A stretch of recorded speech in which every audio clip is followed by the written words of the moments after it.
తెలంగాణ రాష్ట్ర వ్యాప్తంగా సారథ్య కమిటీ ఆధ్వర్యంలో మరి ఈ రోజు 5-6 వేల మంది మరి విశ్రాంత ఉద్యోగులందరూ కూడా బస్ భవన్ దగ్గర బైఠాయింపు కార్యక్రమాన్ని పిలిపించినప్పుడు మరి ఎవరు కూడా తమ భేదం లేకుండా అందరూ ఇచ్చేయడం జరిగింది.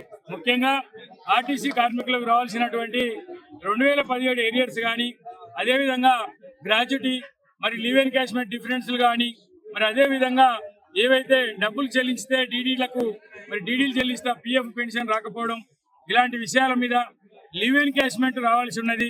అదేవిధంగా ఈ మధ్య రిటైర్ అయిన వాళ్లకు గ్రాట్యుటీ రావాల్సి ఉన్నది. ఈ అన్నిటి కూడా పెండింగ్ లో పడిపోయి మా కుటుంబాలు ఇబ్బందులు పడతా ఉన్నాయని మరి మేనేజింగ్ డైరెక్టర్ గారిని కలవడం జరిగింది. అంతకుముందు ఇక్కడ ఈ 5-6 వేల మందితోని బస్ భవన్ వద్ద బైఠాయింపు కార్యక్రమంగా తీసుకోవడం జరిగింది. చాలా శాంతియుతంగా మరి యొక్క కార్యక్రమాన్ని మరి చేయడం జరిగింది.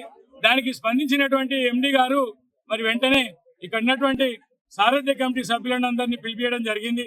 మరి వారి వద్దకు పోయి మనకు ఉన్నటువంటి ఇబ్బందులన్నింటినీ కూడా ఇప్పటికి తెలియజేసడం జరిగింది.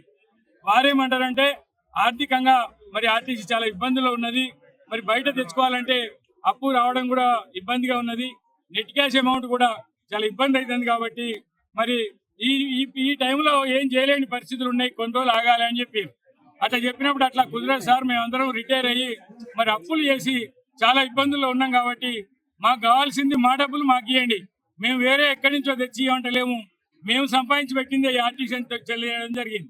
మరి ఆ సందర్భంగా వాళ్ళు ఒక్కొక్కటి క్రమంగా చూసుకుంటూ వచ్చినప్పుడు మరి మనం అడిగింది ఏంటంటే గ్రాట్యుటీలు ఇచ్చేయమని, అదేవిధంగా 2017 కూడా వెంటనే ఆడిట్ చేసి ఇచ్చేయమని చెప్పినాం. వారు దానికి కొద్దిసేపు మరి ఈడీ గారులను కూడా పిలిచి వారితో మా ముందే చర్చించి మరి విషయం ఏం తెలియజేసారంటే, ఏదైతే ఆగస్టు నుంచి రిటైర్ అయిన వారికి రావాల్సినటువంటి గ్రాట్యుటీ డబ్బులు, అదేవిధంగా లీవ్ వెనక 2017 నుంచి 2024 ఏప్రిల్ వరకు రిటైర్ అయిన వారందరికీ రావాల్సినటువంటి గ్రాట్యుటీ డిఫరెన్స్ కానీ, లీవ్ ఎన్కాష్మెంట్ డిఫరెన్స్ కానీ మరి ఇచ్చేందుకు వారు అంగీకరించారు.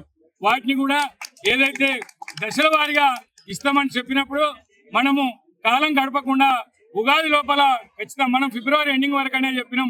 వాళ్ళు ఉగాది లోపల లేదంటే మార్చి 31 లోపల ఇచ్చేందుకు వారు అంగీకరించడం జరిగింది. మరి ఏదైతే వాళ్ళు బయట అప్పు తెచ్చుకుంటామన్నారు, అప్పు కనుక పుట్టినట్టయితే కొంత లీవ్ ఎన్కాష్మెంట్ కూడా చేస్తామన్నారు. మాకు అప్పులతో సంబంధం లేదు, ఖచ్చితంగా మేము రిటైర్ అయినాం కాబట్టి మా డబ్బులు మాకు ఇవ్వాలని చెప్పినాం. వారు నిన్ననే మన కార్యక్రమాన్ని ఏదైతే మనం బయటికి తెలియజేసినామో ఆ కార్యక్రమంలో భాగంగా ట్రాన్స్పోర్ట్ మినిస్టర్ గారి దగ్గర మాట్లాడడం జరిగిందట. అక్కడి వివరాలు కూడా తెలియజేయడం జరిగింది.